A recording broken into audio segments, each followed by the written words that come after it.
కలిగినటువంటి ఈ అద్భుతమైనటువంటి కావ్యాన్ని చిత్రీకరించాలనేటువంటి ఆలోచన మోహన్ బాబు గారికి కలగటం, ఇది అందరికీ పంచాలి, ఈ శివతత్వం అందరికీ తెలియాలి, ఈ భక్తితత్వం అందరికీ తెలియాలంటున్నారు. కాబట్టి మహాత్ములైనటువంటి వాళ్ళకి, మహానుభావులైనటువంటి వాళ్ళకి, జ్ఞానులైనటువంటి వాళ్ళకి, జ్ఞానమే అజ్ఞానం అనుకునేటువంటి వాళ్ళకి, అజ్ఞానమే జ్ఞానం అని కూడా పరిగణించుకునే వాళ్ళందరికీ శిరస్సు వంచి, వయసులో మీ అందరికంటే పెద్దవాడైనా నమస్కరించి మిమ్మల్ని కోరుకునేది ఏంటంటే, శివతత్వాన్ని సంబంధించిన ఈ సినిమాని ఎవరు అడ్డుకోవద్దు.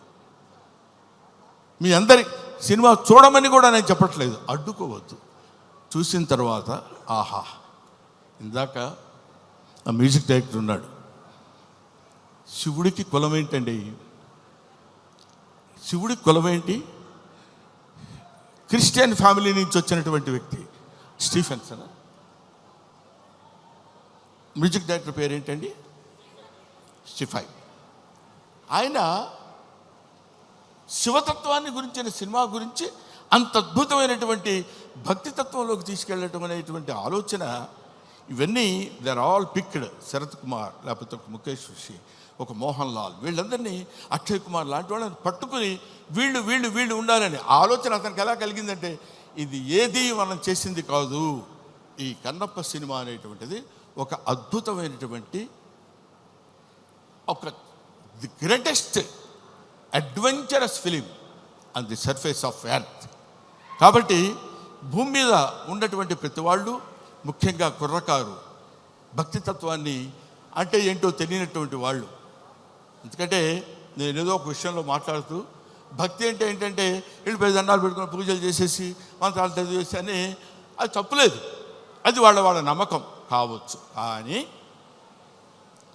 మనకి జన్మనిచ్చినటువంటి దేవుణ్ణి నిరంతరం, అదే కన్నప్ప సినిమాలో ఒక పాటలు చూశాను నేను, అన్నం ముద్దలో దేవుని చూస్తాడు, సగం నరకబడిన కొయ్యలో దేవుని చూస్తాడు, ప్రతి చోట దైవాన్ని దర్శించుకునేటువంటి స్థితిని కల్పించటమే భక్తి.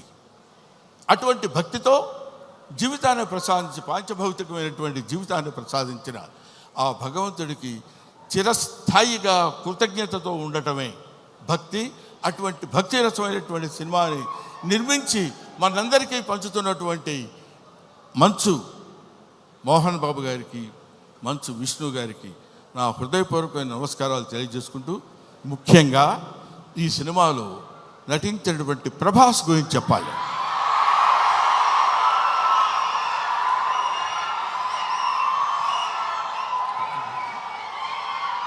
ప్రభాస్ అంటే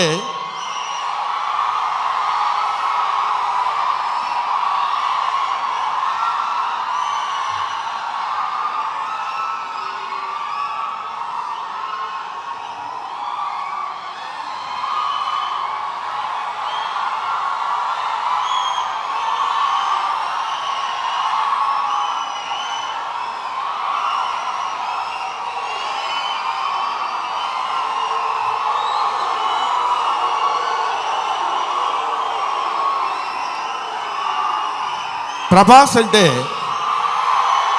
ప్రభాస్ అది ఇంకా ఆపండి. ప్రభాస్ గురించి చెప్పాలి. ఈ సినిమాలో ఆయన ఒక ప్రపంచం గర్వించదగినటువంటి నటుల్లో ఇప్పుడు ఒకడు ప్రభాస్.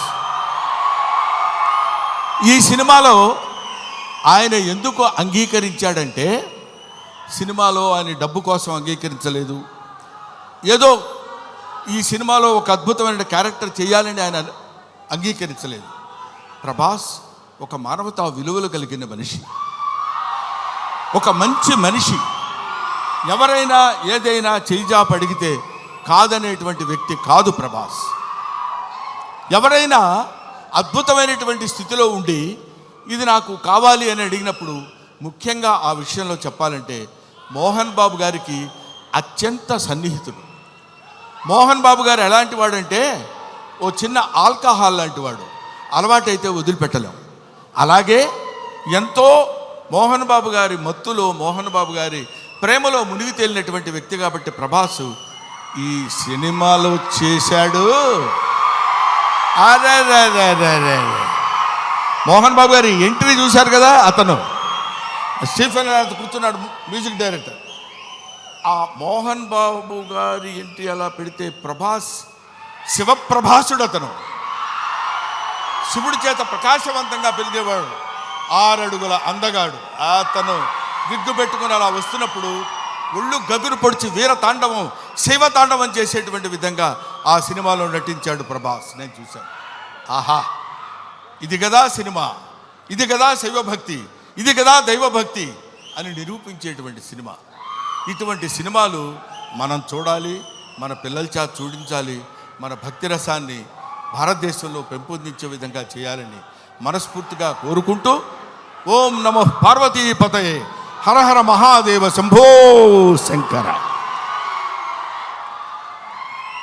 హర హర మహాదేవ, శంభో శంకర.